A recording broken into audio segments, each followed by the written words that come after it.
we have Aaron. How are you, brother? I'm doing great, man. I'm happy. I'm Uh, free. I'm employed. Yay. how, how, we gotta get into that. But how does freedom feel after 10 years? It feels great, wonderful, amazing, free. Right. Um. So I Not just guess free, not just regular free, but free. Was there an so. adjustment period, um, after getting out of prison? Yes, Uh, I'm still. They're still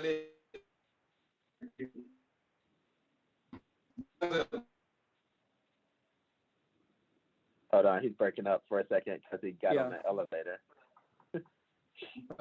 Oh, give me one second. Let me get off the elevator. Yeah, we know. Yeah, because of the plans and goals that I have, it seems like it's adjustment every day. But I mean, as I meet all my goals, everything lines up. It becomes easier and easier. Of course, I've been away from a lot of things for so long, so it's not as easy as it used to be. It's a lot of things that I have to relearn. The interaction with dealing with people is not the same that it used to be. Some of that is me, but a lot of it is this world is crazier too now. So All right. So I want to go back because I want to make sure that people understand that you were in care. When how did you come into foster care? well, I came in at the age of I believe 5. My mom she was struggling. My mom also was in foster care as well. I found that out later as an adult. But she it was 5 of us and she had a hard time keeping us and managing us. And so one day our next door neighbors they found out that we were at home by ourselves. So they called the police. Police came and saw that we were abandoned or whatnot. We had been staying there by ourselves for probably for it was a long time. I really can't remember the exact amount of days, but we were taking care of ourselves. And basically, the police and everybody, they decided that it was an unfit situation, so they took us away, brought us into the foster care system, and we've been in ever since. Never got out. I ended up leaving when I was about 18, but not after going to about anywhere between 11 and 15 placement. Which I like to say, I wouldn't say I was a problem child. I just made a lot of people earn their paycheck. That's what I like to Oh, wow. That's awesome. So 13 years. Like, were you the oldest? No, I'm right in between. It's 2 girls younger than me, and I got 2 older brothers. Man, so were y'all placed together the whole time? Because I don't think I remember any of your siblings. I've known you for a minute. Yeah, we were placed together when we were younger at this place called Carriage Still, but Mhm. I can't remember the incident that occurred, but something happened, and they ended up splitting us all up. And so ever since then, from that placement, I think I was 9 when I left Carriage Still. From that placement on, we never we were never together. Wait, did you keep in contact with them? My bad, I didn't mean to Yeah, cut you off, Joseph. yeah. I thought you I were stay asking in that. contact. No, that was going to be my question. Yeah. Now I stay in contact with them as much as possible. We really got together not last week, but the week before last. I try to meet with them as much as I can. I have nieces and nephews now too, so I'm trying to keep us together, keep our family, what I'm saying, more close knit than the previous generation. Mm, mm. And so did you were moved from Carrie Still to a different placement. Um, I guess like how was your stay in care itself? Like, Uh, what was I, that like? I in a lot of situations, I can't say that it was all bad. There were a lot of good memories that I had in foster care. Um, but it was pretty troublesome. A lot of it was because I don't know. I think I was more intelligent and more advanced than a lot of the staff members would like to believe a child could be. And so when they did a lot of different things, they didn't expect me to interpret it the way that I did. They didn't think that my thoughts were as complicated as they were towards like a lot of things. So when they would tell me to do certain things, I would always need explanation instead of just doing it, because there were so many people that did a lot of deceitful stuff that I just became real guarded. And that hunted me, that came back to hunt me later on as I grew older. And a lot of genuine people did try to come in my life, but because of the instability and all the deceit, it kind of, I built up a shield, and it was more harmful than it was helpful as I became an adult. Mm. So, I mean, I don't want to say nothing bad about foster care because it's not all bad. There were some good Hmm. moments. I mean, that's life. It was ups and downs. I can remember a lot of bad moments. I can remember a lot of good moments. But to be honest, had I not gone to foster care, I think my life would have been way different because of the area that I was from, the demographical area. No, I'm from the west side of Atlanta. It ain't nothing but a lot of drugs and a lot of dying and gangs and stuff over there. So uh, I I don't know how that would have went. Mm. Man, um, so what is something good that you like that you have? What was a great case manager or mentor that you had while you was coming up in the foster care Man, system? there's a lot of people that I can think about. I think you said that because you want me to say you, Oh, man. shut up! Get out of here. I know I'm great. But meeting the empowerment crew that I met for the first time when I was younger, that changed my whole mindset towards a lot of things. To be honest, y'all helped me articulate a lot of thoughts that I had and a lot of things that I was questioning. It made me seem less crazy for the things that I was thinking. There was a lot of injustices, and when I met you all, I was like, dang, I was right. So now that y'all were helping me understand what exactly was wrong and how to articulate things, and that I don't have to lash out in anger, that I can be a voice not only for myself but for somebody else as well. So I think around when I met you all, that's when I started changing uh, for the better. But still, I had a lot of other ways in me as well. So, you know, not being able to let go certain aspects of my life, like that came back to hunt me later on as well. Mm. I would have never known. I guess it never presented like that you had a that you could have been difficult. I know it's in everybody, like, so I don't put it past people. But it, like, I guess I'd never seen that, which I guess would be a good thing. Um, all right, so gosh, I think the what age reason that I why need? why the Go ahead. reason why that was because I didn't like putting my problems off on everybody. I always tried to deal with everything on my own because that's kind of how growing up in foster care, how I felt like I had to live, because it seemed like nobody really cared. I mean, it's like people that was there, they cared enough, but when it got to a certain extent, though, it's like people, and I'm like, in my mind, I'm trying to be responsible for my own life while not putting it off on everybody else. Like, I don't know, it was crazy. And I never believed when people would tell me that we're here for you if you need this, you need that. I never fully believed that. But somebody Mm, did prove that to me. And it changed my whole mindset. While I was in prison, I discovered a lot of things, just thinking to myself, a lot of ways that I went wrong, and a lot of things that I could have did better. Really, I did a lot of reflection on myself instead of trying to blame other people or pointing fingers. And I think that's Hmm. why I'm at the point where I'm at right now, and I'm able to see things more clearly. But yeah, self-reflection. So That's that's why it should be called the Department of Self-Correction, not correction.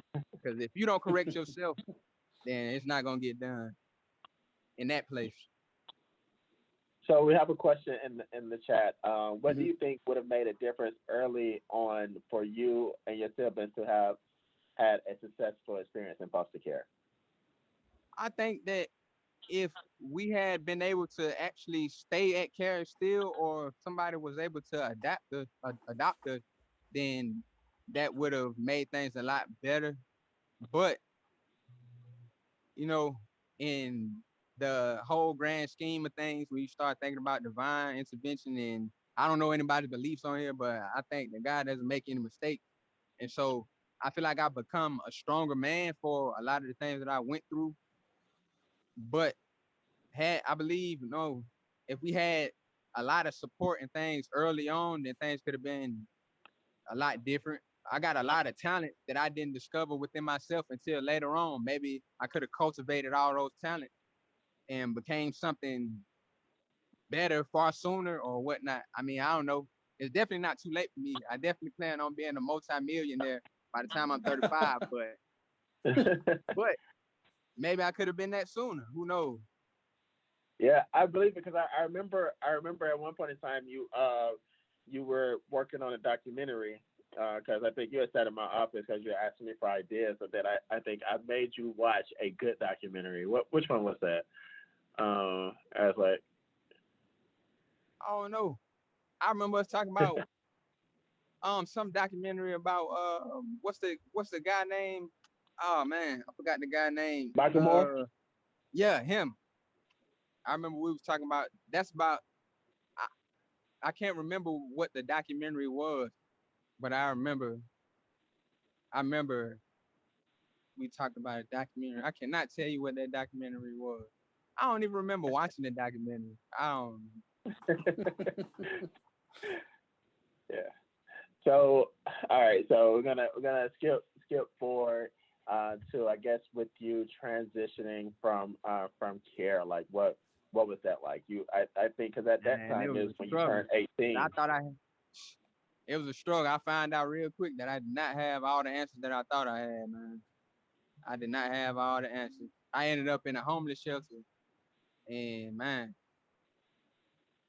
but that in itself was an eye-opening experience because what I found out was a lot of those people in there, like you have a variation of people. You had people in there who didn't need to be in there; they chose to be there because they didn't want to do what it took to pick themselves up. There were a lot of people who were just depressed because they had went through life events that kept them down. So maybe they needed some counseling or maybe they needed medicine or something. But that was a part. And then you had people who were in there who, you know what I'm saying, they just finessing the situation. They going where all the food pantries at, getting the food, selling it. Like it was crazy. But you know what? When I looked around, because I was 18, 17. No, I was 17. I looked around while I was in there sleeping on a bunk. And I'm like, man, how in the heck did I get here? And I'm like, man, I'm too young to be in here. I ain't finna stay here. So, Yes, 17, dog. yep, 17 Mm. when I call myself trying to be a grown man and get up out of care. I could have came back, but I came back too late. And there was like a 6 month period or something where they ended up shipping my files off somewhere, or that's what I was told. A 6 month period occurred where my case was inactive and my files had been shipped somewhere where they couldn't get it. It was something. So I was just like, man, forget it. I'm just gonna have to figure stuff out. And that's when I started. I started selling weed and all types of stuff, man. Some So unsavory activities. But at the same time, I was doing all of this while I was still coming to empowerment events and trying to be an advocate. I was That's why I said I was torn in between the life that I wanted to live and the life that I felt like I had to live in order to survive. So that's one of the reasons why I hate it when people say that empowerment only picks the cream of the crop. Like I hate that phrase or that saying with a passion, because of the fact that they don't know that just because our advocates are up there in front of you giving you a great training, or they're hosting events and things like that, does not mean that they're not going through something at that exact moment. That just means that they know how to be professional and everything Yeah. when the time comes or whatever. So people always say, "Oh, empowerment only picks the cream of the crop. They only do they don't handle or they don't work with the kids that are a little bit Uh, difficult." I was like, it depends on how much you want to be there. You have to want to be there. You have to make yourself yeah, Yeah. available. You can't just complain and say that this is not happening. You gotta. That's something that I always had in me. If I wanted to do something, I was gonna make time for what it is that I wanted to do. hmm so all right. So now I'm torn, and I want to.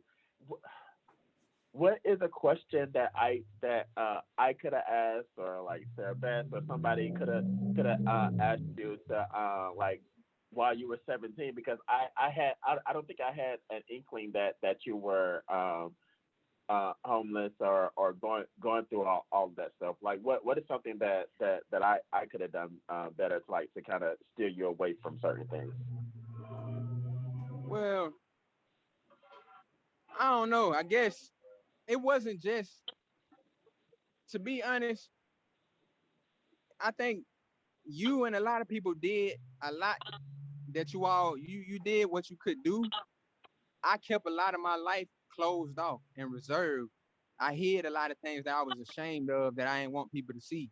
And so Hmm I can't put that on y'all and say that you didn't do enough. I came around, we went out to eat, we went to events and everything. And like I said before, I could have gave more of myself to the situation and it would have been different. It would have been more of a more strong and more solid bond where you would have recognized a lot of things. But I kept myself away at a distance for a reason, because I did not want you all to pick up on certain things. hmm To be honest, I wouldn't, I can't even blame anybody. This is just something that I thought about while when I was in prison, man. A lot of people were trying their best to be there for me, and I kind of shut a lot of doors. I kind of closed a lot of things off because I wanted to live a certain way. I wanted to do certain things. I wasn't sure if I wanted to be successful. I was afraid of success, to be honest, because I felt like I maybe I wasn't adequate enough to be able to sustain the success if I did obtain it. But now, even though I'm still a little afraid, I I feel I have more courage than I do fear that I'm gonna be able to make it happen, and I rather do that than to be in prison, like, or not having my freedom. Like, I don't, I really can't explain it, but it's something that being in prison did to my mindset that that made me decide. Before I was indecisive, but now I know for sure. There's no doubt in my mind what I want to do, where I want to be, and that's what I had to do. I had to decide. hmm So we have another question in the chat. Did you graduate high school? Nope, I ended up getting a GED. I did go to college though. Wonderful. I Was didn't finish is that that either. that your prison provided for you? No, I went to college before prison, Oh, but okay. I was all over the place. It was a great experience, and I was intelligent enough to see it all the way through. But I I was all over the place. Like I said, it was no structure, and I think because of the instability in my past, I had grown accustomed to instability. So to be honest, going to prison helped me create a routine and some structure within myself that I didn't have before. Now I'm more organized. I know how to sit in one spot. I will come to work every day, no matter how much I despise whatever it is. I will stick to something to the end. Yeah. I don't like picking up this trash and throwing it over here, but it's what I got to do because it's only temporary to get to where I'm trying to go in the future. And I know that now. So I heard somebody say a quote the other day. When I was on the bus, I heard a man, he was talking to his son, and he said, a hardworking old man was a lazy young man. And I thought about that and I was like, dang, you're right. I don't want to be no hardworking old man. It sounds good. He's a hardworking man. No, I want to be on the beach, with my feet kicked up, enjoying myself, not getting in at risk of having hip injuries and stuff because I got to sling boxes around. No, who wants to do that? So right now, I still got a little youth in me because I still ain't no spring chicken now.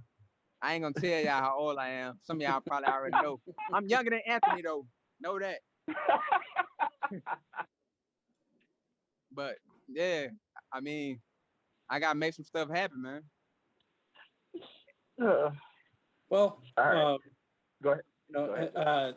Just reading off a comment. One of our attendees writes, "It's never too late. It's all about your grit, your passion, and your perseverance." Yep. Yes. So exactly right. So all right. So for how many years? Like you was a part of a part. Oh, still are. I know was. So before you went to prison, I guess what age did you go to prison? I was 24.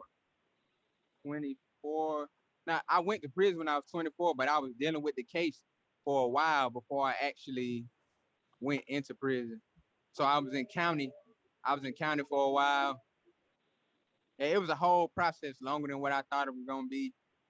And I thought I was gonna get out sooner than what I did, but they held on to me, man.